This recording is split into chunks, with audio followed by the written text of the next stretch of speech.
Too Hot to Resist. A love story you can't forget. The transport ship hummed through deep space as Lieutenant Emma Brooks stood at the observation deck watching distant stars blur past the reinforced glass, and her reflection stared back at her, with tired green eyes that had seen too many battles in the past 3 years since humanity joined the galactic community, and everything changed when alien species revealed themselves to Earth, bringing both wonder and conflict. She touched the cold window, remembering the day first contact happened and how naive everyone had been thinking the universe would welcome humans with open arms.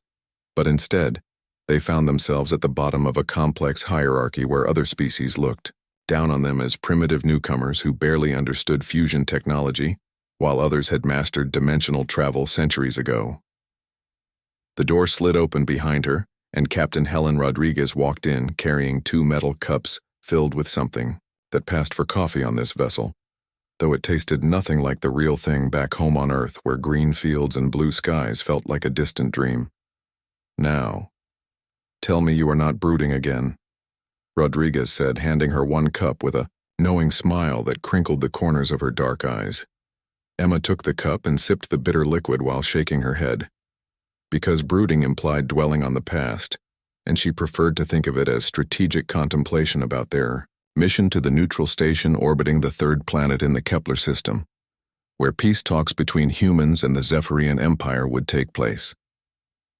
The Zephyrians were a proud warrior race standing nearly 7 feet tall with silver skin that shimmered under light and eyes that glowed faint blue in darkness.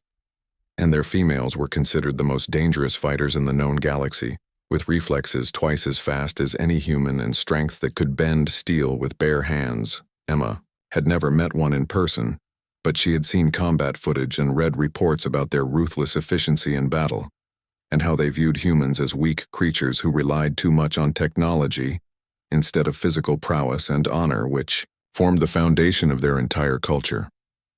The transport shuddered slightly as it dropped out of faster-than-light travel, and the station appeared ahead looking like a massive ring of metal and light suspended against the black void with docking ports extending like fingers reaching out to grab visiting ships. Rodriguez moved to stand beside her, and both women watched in silence as their vessel approached the station, while Emma felt her heart rate increase because she knew that somewhere on that station, a Zephyrian delegation waited, and the future of human expansion into this sector of space depended on these talks succeeding. 2 hours later, Emma walked through the station corridors following Helen and their small diplomatic team, while trying not to stare at the dozens of alien species moving past them, including tall insectoid beings with clicking mandibles and short furry creatures that waddled on 4 legs chattering in high-pitched voices. The conference room was large and circular with a transparent dome ceiling that showed the planet below swirling with purple and green clouds, and at the far end of the room stood 3 Zephyrian females who turned as the human delegation entered. Emma felt her breath catch, because no footage or description had prepared her for seeing them in person, and the one in the center stood taller than the others with silver skin that seemed to glow from within, and sharp features that were both beautiful and terrifying at the same time. Her eyes were the color of lightning during a storm, and they locked onto Emma with an intensity that made her feel like prey being studied by a predator. And the Zephyrian wore armor that looked like liquid metal flowing over her. Muscular frame and weapons hung at her sides that could probably cut through the hull of a ship.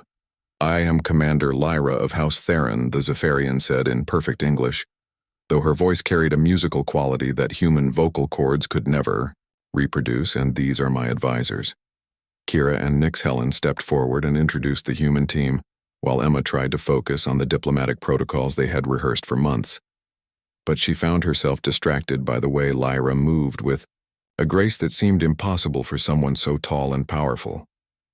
The first session went poorly, because the Zephyrians demanded humans withdraw from 4 contested systems while offering nothing in return except a promise not to destroy human colonies already established, and Helen argued that such terms were unacceptable, while Lyra remained unmoved, insisting that humans had no right to expand so aggressively into space. They had only just discovered. Emma watched the back and forth, feeling frustrated because both sides were too proud to compromise, and she noticed how Lyra's eyes kept drifting to her during pauses in the conversation, as if sizing her up for reasons Emma could not understand. After 3 hours, the session ended with no progress, and the delegation separated to their respective quarters, and Emma found herself wandering the station alone, needing to clear her head and think about alternatives, because at this rate, they would return to Earth empty-handed. She ended up in an observation lounge that jutted out from the station, giving a 360-degree view of space, and she stood there alone watching ships come and go, like fireflies dancing in the dark, when she heard footsteps behind her. Turning quickly, her hand moving instinctively toward the weapon at her hip, she found Lyra standing there without her advisors, and the Zephyrian raised both hands in a peaceful gesture that looked strange coming from someone who could probably snap Emma in half. "Me no harm," Lyra said, stepping closer, and her glowing eyes studied Emma with that same intense focus that made her skin tingle. Emma relaxed slightly but kept her guard up, asking what the Zephyrian commander wanted and why she had followed her. Here, instead of staying with her own delegation, Lyra moved to stand beside her at the window, and for a moment they both stared out at the stars in silence, before the alien spoke again, saying she wanted to understand why humans fought so hard for systems they had only just discovered when there were countless empty worlds elsewhere. "Because we refused to be pushed around," Emma answered before she could stop herself, and her voice carried more emotion than she intended. "Because we spent our entire history fighting each other over scraps of land on one planet, and now that we have access to the stars, we will not let anyone tell us where we can or cannot go." Lyra turned to look at her, and something shifted in those lightning-colored eyes, as if Emma had said something that resonated, and the Zephyrian nodded slowly before speaking again. "Your species is young and reckless," she said. "But there is courage in that recklessness that my people have forgotten after centuries of following tradition and protocol." They talked for over an hour about their respective worlds and cultures, and Emma found herself surprised by how easy it was to speak with Lyra once the formal diplomatic barriers came down, and the Zephyrian told stories about her homeworld with its red deserts and crystal cities, while Emma described Earth's oceans and mountains. As the conversation continued, Emma realized she was seeing a side of the Zephyrians that no human had witnessed before, because Lyra spoke about her doubts regarding the Empire's expansionist policies, and how many younger Zephyrians questioned whether honor truly meant dominating others.